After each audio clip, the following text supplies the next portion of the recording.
Assalamualaikum warahmatullahi wabarakatuh. Selamat pagi kawan pajak. Ketemu lagi dengan kami di Tanya Sugeng.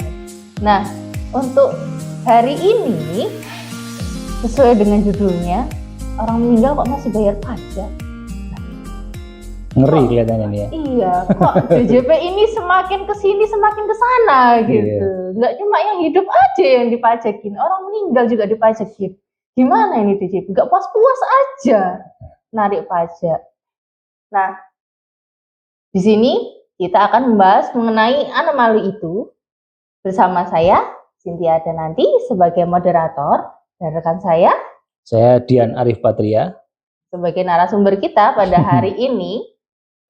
Jadi Bapak Dian. Jadi kelihatannya ini mengerikan gitu ya. Orang meninggal kok masih dipajaki gitu ya. Iya, nanti netizen nih pada julid ini kenapa ini? Nggak puas-puas ini kantor pajak ngasih pajak, udah meninggal dipajakin lagi. Sebenarnya gimana sih Mas konsepnya? Ya, oke. Gini ya, kawan pajak sekalian ya. Jadi sebenarnya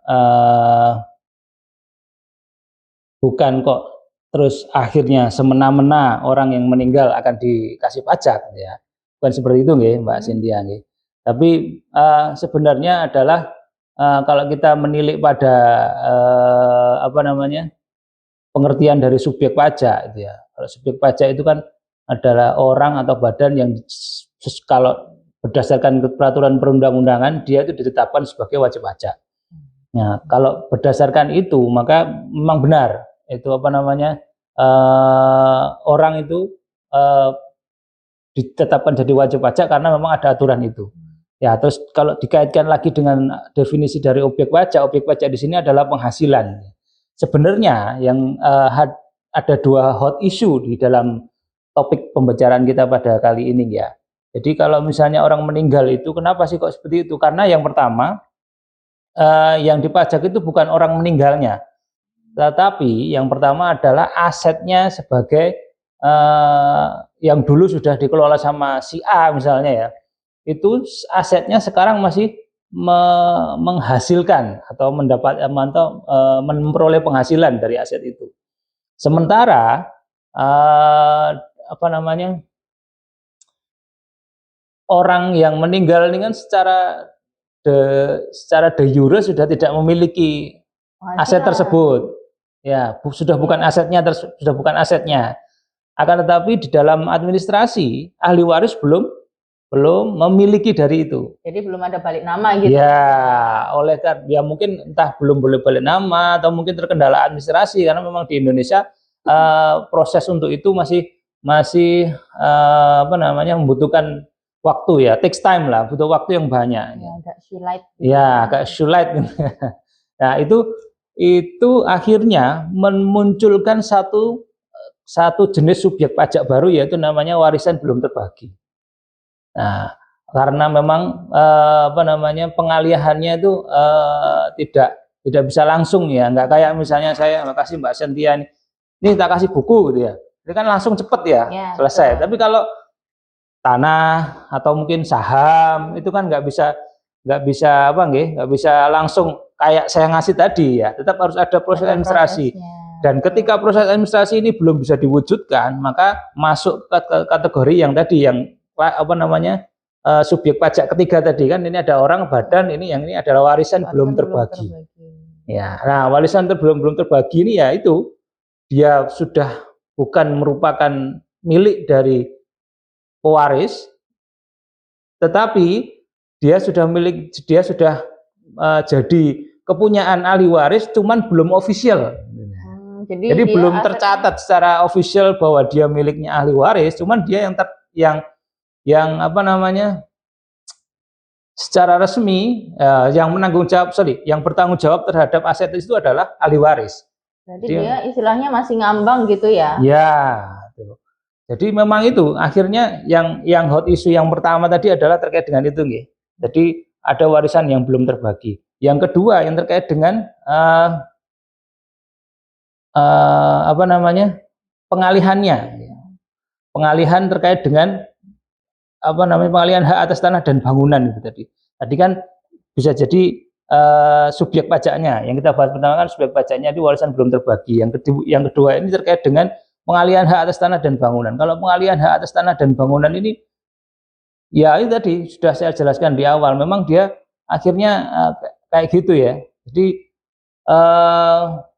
secara administratif nanti tetap di atas namakan oleh ahli warisnya. Bukan, pajak PPh-nya kan ada 2 ya nanti ya. Ya, betul. Ya, PPh-nya tetap di atas namakan ke pewaris, tetapi apa namanya, yang melakukan itu semuanya secara teknis itu yang melakukan adalah ahli waris. Gitu nggih. Jadi itu ya yang nanti kita bahas nih. Kita bahas nanti satu-satu deh, boleh. Jadi pengurusan warisan belum terbagi itu berarti harus diuruskan ke KPP Mas ya, nggak ujuk-ujuk dari si A meninggal kemudian jadi warisan belum terbagi gitu enggak ya? Ya, betul. Jadi memang nanti KLU klasifikasi lapangan usahanya diupdate dulu. Ya, jadi dimintakan untuk diupdate. Siapa yang melakukan? Ya ahli waris. Ya ahli waris ini nanti silakan datang ke kantor pajak, ya kan? Kalau ke KPP Gubeng ya monggo silakan datang ke KPP Gubeng. Nanti diupdate klasifikasi lapangan usahanya. Dari mulai apa namanya mungkin apa ya? Apa namanya karyawan swasta atau apa jadi warisan yang belum terbagi. Nah, di situ memang tugasnya ahli waris nantinya adalah melanjutkan itu tadi. Jadi itu sudah secara de facto yang melakukan adalah ahli waris, secara de jure bukan keduanya, bukan pewaris atau ahli waris. Makanya ada klaster tersendiri namanya warisan belum terbagi. Nah, berarti kewajibannya warisan belum terbagi ini kewajiban si ahli waris selama aset-asetnya belum diubahkan ke ahli waris itu kewajibannya apa aja Mas? Apakah si almarhum ini masih butuh lapor SPT atau lapor SPT-nya sudah menjadi haknya si ahli warisnya itu atau gimana? Jadi memang isu yang muncul ketika suatu NPWP itu dirubah menjadi warisan yang belum terbagi itu isunya adalah menyelesaikan atau membagi warisan. Cuman di rentetan ke belakangnya ini agak banyak.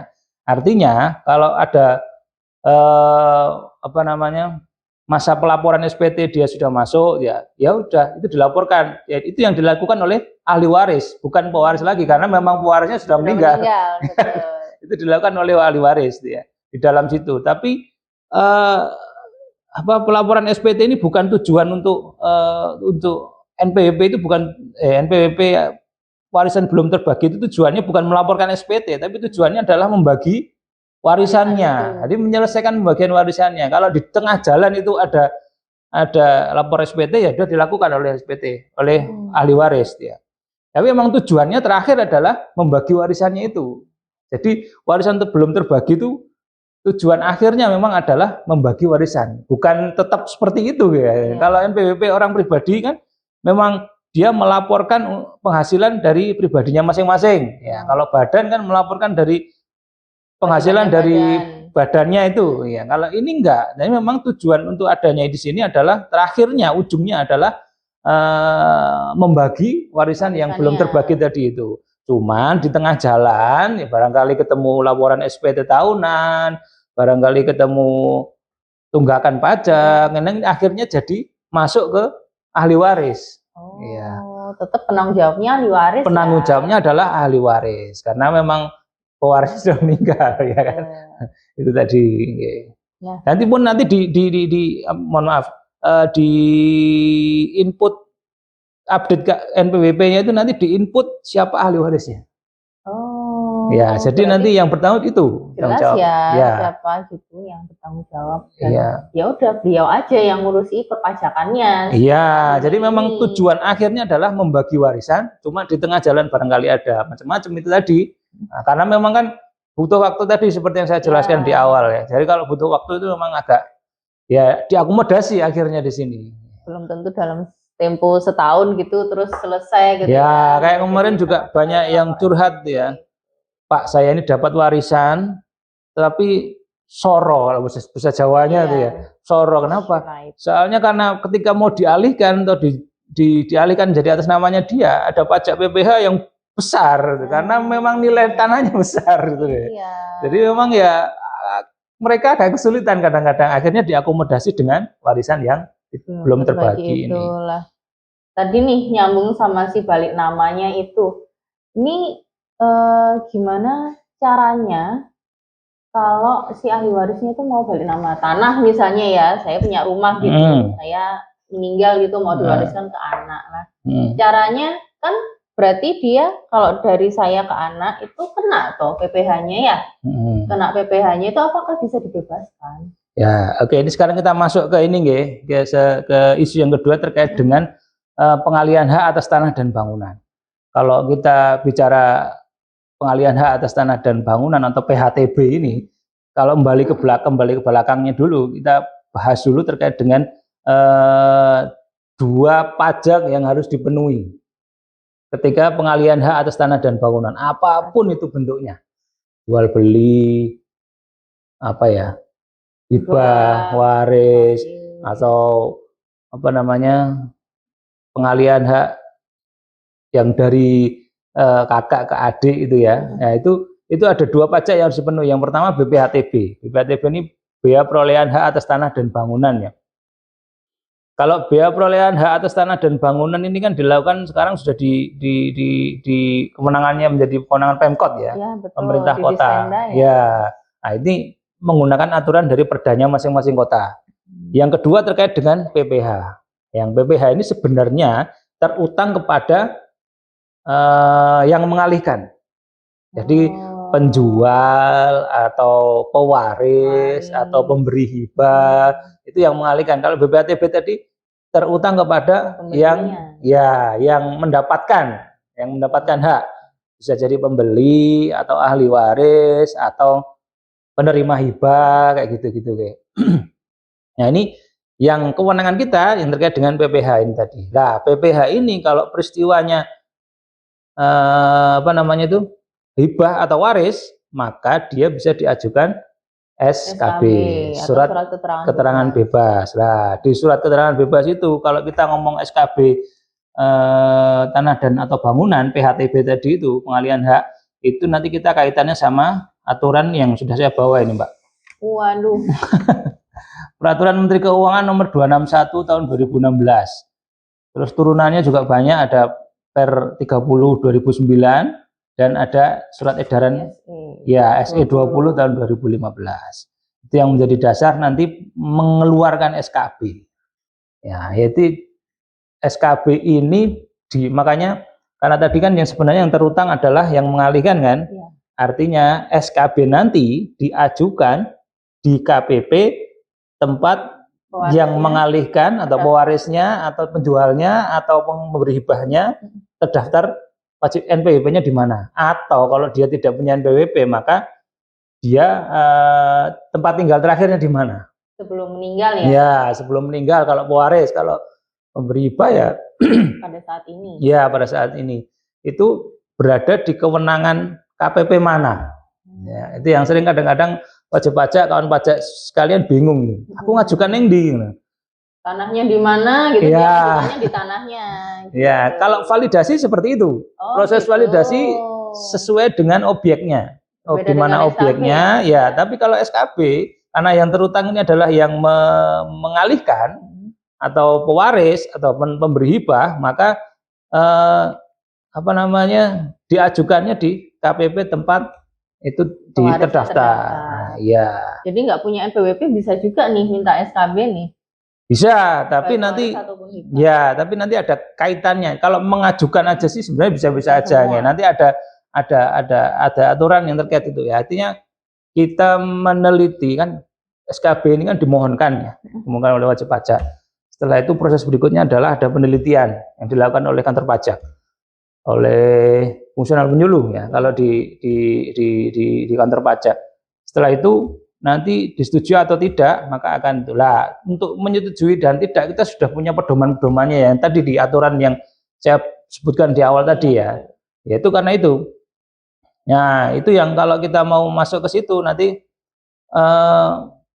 apa namanya patokannya agak banyak ya. Atau kita bahas sekarang aja nih? Boleh. Untuk Ya. persyaratan pengajuan nih, mungkin kawan pajak ada yang mau, saya dapat warisan nih dari orang tua tapi belum dibalik nama gitu. Ya. Nah, ini kalau apa namanya pengajuan SKB berwujud hibah, berwujud, maaf, salah kata-katanya. Kalau peristiwanya itu hibah atau waris, ya. Kalau peristiwanya hibah atau waris, maka nanti silakan diajukan. Formulir SKB itu sebenarnya banyak juga kok, ya banyak yang share, atau di pajak.go.id juga ada. Bisa di-download Ya, sendiri. atau kalau ke KPP Gubeng silakan nanti ke KPP Gubeng nanti kita kasih ya kalau Gubeng ya. Kalau wajib pajak KPP Gubeng. Tapi kalau terkendala jarak maka silakan. Browsing pun sebenarnya bisa ketemu. Betul. Ya. Tanya ke apa namanya search engine ya. Search engine itu kan ketemu nanti ya. Form SKB waris atau hibah pasti ketemu. Nah, nanti form itu. Yang kedua ada form, ada surat pernyataan. Terus yang dilampirkan apa? Yang pasti ada di PMK 261 ada SPPT tahunan SPPT PBB tahun terbaru. Tahun yang bersangkutan kalau dalam bahasa aturannya. Berarti kalau misalnya ngajukannya tahun 2023, 2023. Ya, cuman barangkali kalau nanti kawan pajak sekalian mengajukan di awal tahun ya di Januari Februari biasanya ini belum keluar. Ya, terus gimana penggantinya apa kalau belum keluar? Maka bisa dimintakan surat keterangan NJOP. Berarti minta ke Pemda Pemkot, ya? Pemkot masing-masing mintakan surat keterangan NJOP sebagai pengganti SPPT PBB. Nah, SPPT PBB ini gunanya bagi kita yang meneliti itu adalah untuk menguji objek itu di mana alamatnya berapa ya, alamatnya di mana. Ya, nomornya barangkali nomor rumahnya dan segala macam itu sama NOP-nya, nomor objek pajaknya. Itu kita menguji melalui SPPT atau SKNJOP tadi itu. Nah, biasanya kan SPPT nih ada tanahnya 1.000 gitu ya. Dia mau dibagi-bagikan ke anaknya sebesar 200 gitu. Tapi SPPT-nya masih 1 gitu. Apakah bisa gitu si satu anak ini untuk minta saya mau SKB tapi SPPT-nya cuma 1 nih. Nah, sedangkan di akta waris itu dibagi jadi 5 gitu. Ya, jadi kembali lagi gini. Jadi point of view-nya adalah yang memberi atau yang pewaris, ya kan? Oleh karena itu, terkait dengan itu yang dibebaskan nantinya adalah pajaknya pewaris. Jadi kalau misalnya mau kita bagi, maka yang dibagi itu kan setelah ya. Peristiwa setelah nanti dibagi warisannya. Tapi kalau yang kita bahas sekarang ini adalah peristiwa sebelumnya. Ya, jadi memang pewarisnya yang terutang. Jadi nggak perlu mikir dulu mau dibagi berapa dulu ya. Iya. Ya udah wungkul. Ya, itu dibebaskan, artinya pajaknya yang meninggal tadi dibebaskan dengan melalui mekanisme SKB tadi itu. Ya, akhirnya dimohonkan. Ya, nanti yang Mbak Cynthia maksud tadi adalah terkait dengan pengecekan apakah SPPT-nya ini sama dengan yang pasti harusnya sama, nggih. Jadi sertifikat SPPT sama permohonan ya nanti harusnya sama besarnya dan segala macam itu ya. Kalaupun beda ya beda-beda dikit enggak masalah ya. Artinya identifikasi objeknya itu jadi jelas. Kalau bedanya lebih dari 200 meter persegi nanti yang meneliti akan ragu-ragu loh ini objeknya bener apa enggak ini ya. Kok ini 200 meter persegi di sertifikatnya 100 meter persegi ya kan, nanti di permohonannya 210 meter persegi. Nah, ini mana yang objeknya? Ini kita ngujinya bagaimana? Itu kan ini yang jadi jadi isu bagi peneliti ya kan. Gitu. Soalnya kadang-kadang sering juga kan kita ketemu ya di permohonan SKB itu kayak gitu kejadiannya. Tapi kalau itu kejadiannya kadang-kadang ada juga yang seperti ini. SKB itu dimohonkan misalnya 200 meter persegi, ternyata di sertifikatnya 202 meter persegi. Terus di SPPT-nya 202 meter persegi. Terus yang benar yang mana? Kalau gitu nggak masalah sebenarnya. Kadang-kadang, soalnya kadang-kadang ada yang tanah dipakai apa namanya, saluran air atau dipakai jalan kayak gitu-gitu terpotong arti akhirnya. Ya nggak masalah kalau itu sih masih tolerable ya. Tapi kalau yang terpautnya jauh bisa jadi itu satu objek sendiri ya kan. Kalau terpautnya 200 meter sekian berarti ada satu objek sendiri, bisa jadi ada satu objek tersendiri. Nah, oleh karena itu apa namanya ya reasonable lah. Artinya kalau misalnya barangkali di kantor pajak, beberapa kantor pajak ada yang menolak terkait dengan hal itu karena memang identifikasi objeknya belum bisa dilakukan dengan jelas. Dan ini tatarannya adalah tataran dari penerjemahan aturan ya. Jadi bukan di aturan disebutkan ya, di aturan disebutkan bahwa objeknya harus sama gitu enggak. Tapi memang ini adalah pelaksanaan teknis dari aturan itu tadi. Jadi penerjemahan aturan itu di beberapa di beberapa KPP salah satunya adalah ada yang menafsirkan bahwa ini harus bukan salah satu nih, bahwa ini objeknya harus jelas. Ya, makanya di SKB ada yang tertolak karena hal itu ya, karena memang objeknya tidak bisa kita identifikasi karena kita ini membebaskan pendapatan negara kayak sok main-main ya. Kalau bahasa Jawanya kayak sok main-main ya, harusnya negara dapat pendapatan tapi dibebaskan melalui penelitian ini gitu ya. Oleh karena itu kita harus hati-hati dengan penelitian itu. Pernah nggak sih Mas nemuin dia itu di sertifikatnya sudah dipecah tapi di SPPT-nya belum dipecah. Pernah nggak sih Mas nemuin kayak gitu? Ada juga yang kayak gitu. Jadi monggo nanti kita sebelumnya kalau mengajukan SKP dicek dulu nih terkait dengan itu. Makanya kalau memang belum dipecah ya disesuaikan dulu SPPT-nya biar identifikasi objeknya tadi jelas. Berarti bisa dengan surat keterangan NJOP ya. Kalau misalnya pun nanti si SPPT-nya belum dipecah, ya di sertifikatnya sudah dibagi-bagi nih. Ya intinya apapun yang dikeluarkan secara resmi oleh Pemkot terkait dengan itu, terkait dengan apakah itu SKNJOP atau mungkin ada istilah lain mungkin yang kita nggak tahu ya, karena memang aturannya di Pemkot menggunakan perda masing-masing ya. Kalau di kita kan menggunakan peraturan Menteri Keuangan ya kan kayak gitu-gitu. Kalau itu kan enggak, terkait dengan perdanya masing-masing. Ya, kalau istilah umumnya memang SKNJOP ya, surat keterangan NJOP. Berarti selain dari SPPT atau tadi syaratnya ya. Keterangan JOP, terus kemudian yang kedua ada sertifikat tanah, ya. Itu ada apa lagi Mas? Apakah si tanah dan bangunan ini wajib dilaporkan di SPT, penghibah atau almarhum? Ya, saya lanjutkan tadi nggih. Jadi tadi kan ada SPPT PBB. Terus ada sertifikat tanah, syaratnya kan tadi ada form ya, form surat pernyataan, SPPT PBB, sertifikat tanah, terus sertifikat tanah ini juga harus atas nama ininya ya, atas nama pewarisnya atau penghibahnya ya. Terus yang terakhir ada identitas dari pewaris dan ahli waris. Jadi identitas itu macam-macam, KTP, KK, terus barangkali kalau akta kelahiran juga menguatkan ya, barangkali juga ada ini apa namanya Mbak, ganti nama. Biasanya surat keterangan ganti nama ini yang kadang-kadang dari WNA ya. Ya, atau teman-teman kita yang saudara-saudara kita yang biasanya dari etnis Cina itu biasanya ganti nama itu ada. Ya apalagi yang dulu-dulu ya, mbah-mbahnya dan segala macam ini juga penting. Terus kita masuk ke material penelitiannya ya. Di surat edaran 20 PJ 2015 memang sudah dijelaskan di situ. Artinya ini apa namanya? Dokumen ini itu internal kita sebenarnya. Tapi ini pedoman bagi kita untuk melakukan penelitian terkait dengan SKP itu tadi. Ya, itu di situ jelas sudah. SKB atas penghasilan dari pengalihan hak atas tanah hanya diberikan apabila tanah dan atau bangunan yang menjadi objek pewarisan telah dilaporkan dalam SP tahunan PPh pewaris kecuali pewaris memiliki penghasilan di bawah PTKP. Nah, ini yang di sini tidak dijelaskan secara teknis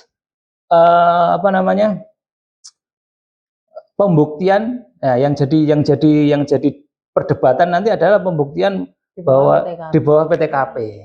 Akhirnya di beberapa KPP menafsirkan aturan ini ya memang kalau aturan kan di bawahnya ada diskresi pimpinan ya artinya diterjemahkan seperti apa di beberapa KPP bisa jadi customize gitu ya. Ada yang menerjemahkan dengan surat keterangan dari kelurahan aja sudah cukup, ya ada yang menerjemahkan harus menunjukkan bukti dokumen miskin. Apa itu? Ya, surat keterangan miskin juga bisa atau dokumen legal apapun yang bisa digunakan untuk membuktikan bahwa dia PTKP di bawah PTKP. Nah, tetapi kalau misalnya tidak itu, ya berarti memang harus dilakukan dalam SP tahunan. Analoginya adalah gini. Ketika dulu mendapatkan penghasilan, si A mendapatkan penghasilan untuk membeli apa namanya itu? Objek tadi, objek waris tadi. Dulu kalau sudah dilaporkan dalam SPT tahunan, artinya sudah melewati pengawasan dari KPP, artinya pajaknya sudah clear, beres lah dalam tanda kutip. Kalau sudah dilaporkan dalam SPT tahunan. Kalau belum, maka ketika dialihkan harus dibayarkan dahulu PPh-nya. Ya, ini analogi aturan yang mohon maaf. Jadi memang ini interpretasi dari kami pribadi, ya. Tapi memang tidak tertulis di sini ya. Analogi itu kita terjemahkan dari aturan-aturan yang ada, kita terjemahkan bahwa oh mungkin seperti ini aturan analoginya. Jadi per KPP memang berbeda ya Mas ya, karena kan kadang ada notaris yang komplain di sini bisa kok, di sini nggak bisa. Ya, karena memang customize itu, karena di sini masih open ya, di aturan ini masih open. Artinya menerjemahkan di bawah PTKP itu kayak gimana juga nggak ada aturan teknisnya. Memang akhirnya ada yang menerjemahkan dengan dokumen resmi dari kelurahan, dokumen resmi dari barangkali ada slip gaji yang dulu masih ada, kayak gitu. Ada yang surat keterangan miskin dan segala macam. Tapi juga harus sesuai dengan ini. Kadang-kadang gini Mbak Cynthia, yang unik itu ketika dia mengaku dan punya surat keterangan miskin, tapi di dalam sertifikat itu kan ada tulisannya. Artinya sertifikat itu terbentuk karena apa? Nah, sertifikat itu terbentuk karena akte jual beli, berarti dia membeli. Ya, betul. Artinya kalau dulu dia miskin, mengaku miskin, tapi kalau dia beli, ya kan tidak mungkin ya. Lah itu dulu dibelikan saya. Lah inilah resiko jadi aturan itu di break ya kayak gitu akhirnya. Nah, sebenarnya kan aturannya memang semua orang yang beli tanah dan atau bangunan harus atas nama dirinya sendiri. Ya, tapi karena kalau di atas namakan orang lain, akhirnya kan kita break the rule ya, kita mengakali aturan ya kan. Akhirnya ya resikonya kayak gitu. Artinya ya memang harus pajaknya harus dibayar. Oleh karena itu sering SKB yang non NPWP terus tidak dilaporkan dalam SP tahunan dan tidak terbukti di bawah PTKP, memang akhirnya ditolak.